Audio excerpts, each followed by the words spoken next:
Para debater um pouco mais esse assunto, eu convido para o painel CNN de hoje o presidente da ONG SP Invisível, André Soler. Boa tarde, bem-vindo. E o presidente da Associação Geral do Centro de São Paulo, Charles Souza. Boa tarde, bem-vindo. Eu queria começar perguntando ao André Soler, porque quando a gente fala de moradia para essas pessoas, nós temos dois problemas, André. Primeiro, a quantidade insuficiente de abrigos ou casas em alguns momentos, já que o número de quem está em situação de rua atualmente é muito maior do que os abrigos disponíveis. E tem um segundo problema, que é o que eu quero abordar agora. Ninguém gosta de viver na rua, isso é óbvio. Mas tem gente que é levada para abrigos e depois de um tempo volta a viver nas ruas. Nesses casos, o que leva as pessoas a preferirem as ruas aos abrigos? Bom dia, Luciana. Bom, obrigado pelo convite. A gente tem uma situação muito complexa quando a gente tem uma diversidade muito grande de população em situação de rua. A população de rua ela é diversa, ela tem necessidades diferentes. Então, a gente tem pessoas em situação de rua que tem, por exemplo, animais de estimação. E a gente tem alguns lugares de acolhimento que não conseguem suprir essa necessidade. A gente tem mulheres trans, a gente tem diversas pessoas diferentes que precisam de necessidades diferentes. E essa é uma das questões que fazem com que as pessoas em situação de rua às vezes não queiram estar nesses lugares. Além da quantidade excessiva de pessoas que ocupam o mesmo espaço ou por uma questão de higiene e doença. Então, esses são alguns dos cuidados que têm que ser tomados para que a gente para que a gente possa acolher mais pessoas em situação de rua nesses lugares. Porque, além deles serem insuficientes, hoje a gente tem 48 mil pessoas em situação de rua na cidade de São Paulo, segundo o último censo. A gente tem 20 mil vagas para as pessoas em situação de rua. Então, isso acaba sendo um número muito abaixo do que a necessidade prevista hoje para a população em situação de rua estar, sim, abrigada. Ô André, eu vou continuar com você, só para seguir aqui no teu raciocínio. Então, a gente está falando de um problema habitacional, no final das contas. A gente está falando de um problema que exige diversas soluções nesse campo habitacional. Esse é um dos pontos, mas dentro desse lugar onde as pessoas estão habitando, a gente tem outras questões, como questões psicológicas, a gente tem outras demandas que cada um deles tem. Isso pode ser cuidado dentro desses espaços e isso facilita muito todo o sistema. O que é importante a gente entender, porque a gente tem colocado algumas palavras em lugares errados, é que moradias são lugares, as moradias que são oferecidas para a população em situação de rua, elas são provisórias. Então, moradias, elas são feitas como se fossem de madeira, porque elas são provisórias. As casas são construídas de tijolo. E quando a gente fala de lar, isso é construído de educação. Então, é um conjunto de coisas que são necessárias para a gente conseguir atender essa demanda da população.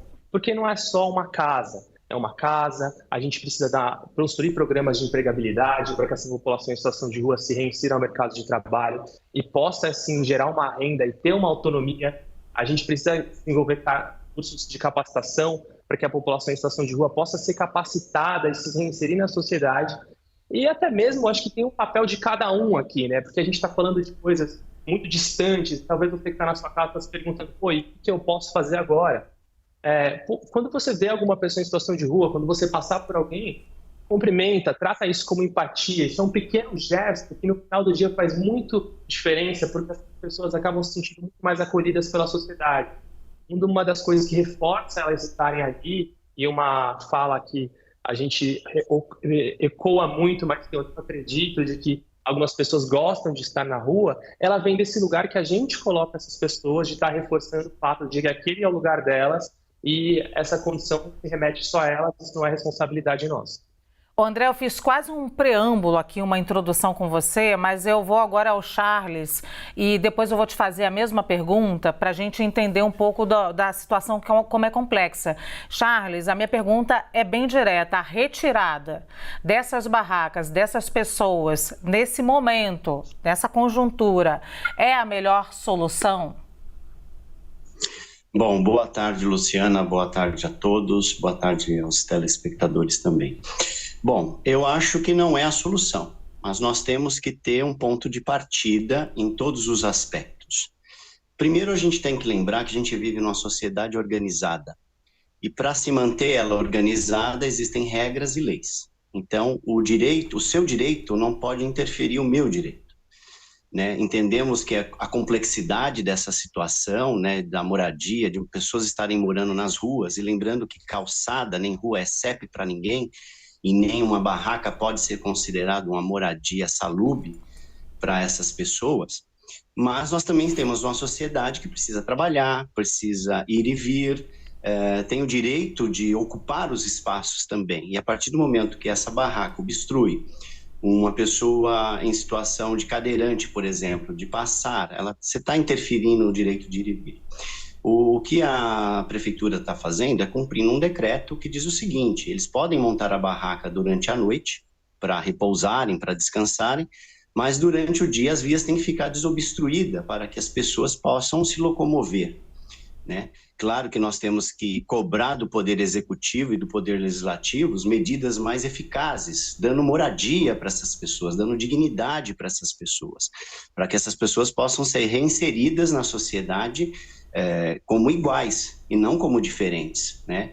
Eu acho que o debate é muito amplo, a gente tem que cobrar isso do poder público, mas também normatizar a doação de barraca, dar barraca, é dizer que a rua é o lugar deles. Eu acho que não é bem por aí. Então, o princípio dessa iniciativa da prefeitura eu acho importante, mas também tem outras iniciativas da prefeitura, como, por exemplo, a Vila Reencontro, que foi feita no Bom Retiro, dando para moradores de rua, inclusive famílias que estavam em rua, moradia digna aí pelo menos por 2 anos. Então, isso é muito importante. Ô Charles, eu quero continuar com você nessa situação dos direitos que você colocou aí, até muito interessante e importante mesmo, usando o exemplo de um cadeirante que precisa atravessar uma rua, por exemplo, que pode estar com barraca ou uma calçada. E eu queria te dizer o seguinte, sobre essa discussão em si, ela é uma discussão um tanto complexa e delicada. Por quê?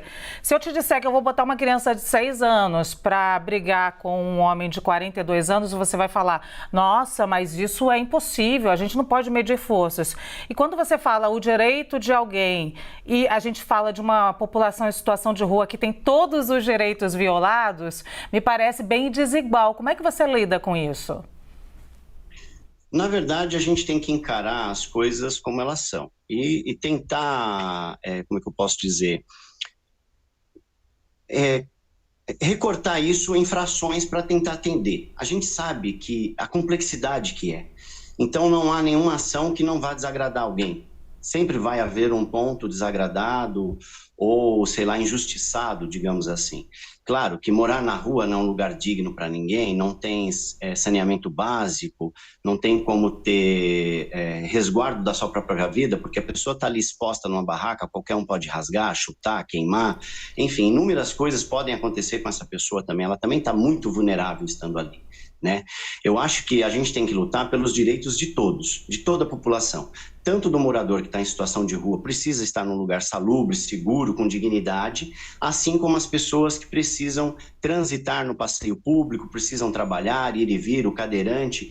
Então, assim, não é defender o lado A ou o lado B. Eu acho que o problema é da cidade, é um problema, aliás, do Brasil, e a gente tem que encarar esse problema e ver como resolver. Não é fácil, é complexo, mas é necessário fazer alguma coisa. O que não dá é para normatizar a rua como um local apropriado. Isso não é e nunca vai ser. Dentro desse decreto, eles têm direito de montar a barraca durante a noite e descansar. Claro que o ideal seria que eles fossem para abrigos, melhor ainda se tivessem uma moradia já destinada. Mas nós vemos aí que a prefeitura está tendo algumas iniciativas, talvez não seja o suficiente, precise de muito mais, mas eles estão tentando fazer alguma coisa de alguma forma, né, com a Vila Reencontro, tem um outro projeto na Vila Brasilândia também. Então, assim, está tendo essa contrapartida. O que nós, quanto associação, defendemos é o direito geral, né? Inclusive, somos uma associação geral do Centro de São Paulo, então nós também estamos pleiteando por esses moradores em situação de rua, entre outros. Então, assim, temos que ver o contexto num todo e ver o que menor impacta toda a sociedade e trazendo soluções realmente plausíveis, não só encheção de linguiça que muitos poderes legislativos e executivos fazem. né? Por exemplo, doar barraca. Pô, eu vou doar barraca? Não, eu tenho que doar moradia, eu tenho que doar trabalho, eu tenho que doar, como o colega falou, cursos para capacitar essa população, para reinserir eles na sociedade de forma igual, de forma justa. Então, assim, entendemos a vulnerabilidade, os direitos que são desrespeitados dessa população, mas também existem também os direitos dos outros também que estão sendo desrespeitados. Então, a gente tem que mediar uma situação que seja benéfica para toda a sociedade e não para uma parcela dela. E lembrando que, como associação, nós estamos aí cobrando do poder público também, no geral, essa situação de vários moradores de rua, porque, como o colega falou, são várias situações, né? Tem morador de rua que está em situação de drogadição, tem morador de rua que está com a família, tem morador de rua que está com um animal, um pet, e é tudo que ele tem, é aquele animal, é aquele amigo, é aquele fiel escudeiro que está ali com ele. Então, de repente, ele vai para um abrigo que não aceita, aí o cachorro tem que ficar na rua, então ele não vai. Então, a gente tem que achar alternativas para contemplar o todo da melhor maneira possível e com o menor impacto possível para toda a sociedade. Quando eu me refiro à sociedade, me refiro à população de rua, porque ela faz parte da nossa sociedade, ela faz parte do nosso dia a dia. Ô André, o que é, quando eu abri esse debate aqui, e eu já estou encerrando agora, então seria a minha última pergunta, o que é que a gente trata como invisível e é uma questão que boa parte da sociedade parece que não quer nem discutir, nem ver e nem saber, o que é que passa ao largo e a gente não está notando? Que direito violado que a gente não está notando? E vou fazer uma pergunta bem objetiva. Montar a barraca à noite, desmontar de dia e montar a barraca à noite, seria uma solução parcial para esse caso? Olha, Luciana, a gente não está olhando para a causa raiz do problema. A gente está mitigando isso, buscando pequenas soluções que sejam mais fáceis para nosso conforto, mas que, na verdade, o problema não soluciona por aí. Ele é muito maior que isso, né? Eu acredito que sobre esse tema, eu, o prefeito, o padre Júlio, a gente concorda de que a rua não é um lugar para ninguém morar. Então, a gente precisa trazer alternativas para que realmente esse não seja o lugar. Agora, a solução de tirar a barraca deles ou a moradia deles onde eles estão ali naquele momento, para que esse problema seja solucionado, isso não é solução. Isso é a causa de mais um problema com essas pessoas que não são acompanhadas depois disso. Então, a gente precisa vir com uma solução para isso. Então, se a gente retira essas barracas, mas traz um lugar onde eles possam ser cuidados, onde eles possam estar sendo observados, isso sim é uma política pública. Agora, um lugar onde a gente simplesmente vai lá, invade o espaço do outro, e às vezes a gente está falando sobre invadir o espaço do outro, só que a gente só está olhando para o nosso, e o do outro a gente não consegue ver. E esse espaço, ele tem que ser cuidado. E essas políticas públicas, quando vem como medida como essa, a gente esquece que por que não tem alguém acompanhando isso? Órgãos regulatórios que possam regular como essas medidas estão sendo feitas, e essas políticas que vêm de cima para baixo.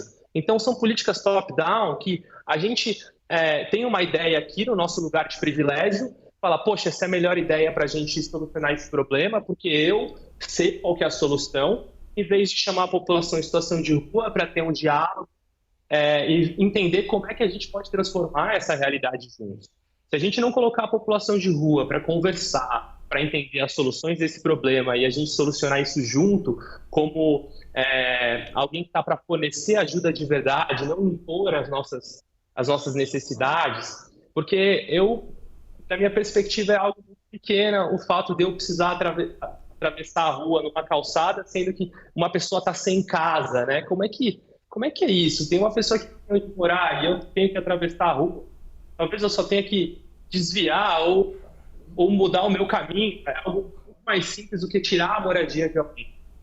Então, a gente não pode olhar isso de uma forma simples, encontrar medidas que sejam fáceis, porque toda medida fácil, ela, na verdade, não é o problema.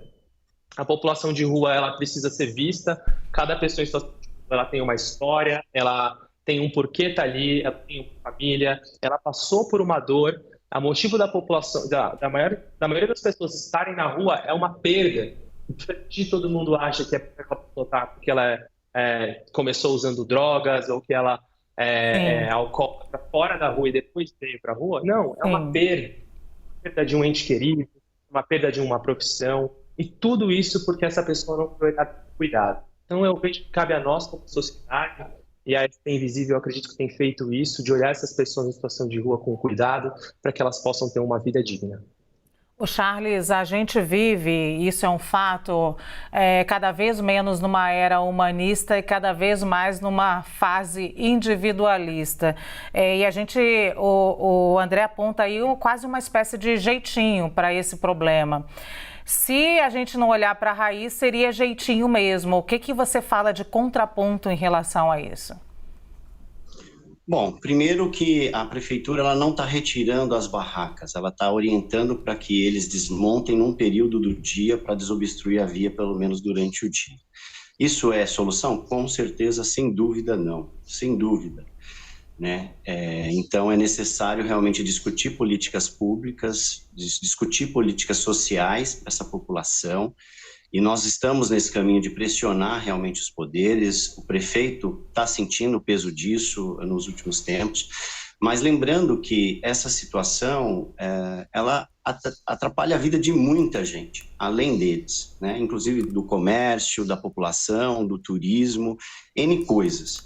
Então a gente precisa, através dessa medida, que é uma medida provisória, né? Uma medida, acho que paliativa, digamos assim, de pelo menos desobstruir durante os dias, já discutirmos as próximas ações. Qual será a próxima ação da prefeitura para abrigar essas pessoas com dignidade, dar moradia para essas pessoas, aluguel social, enfim, diversos programas que tem aí a serem melhorados pela prefeitura.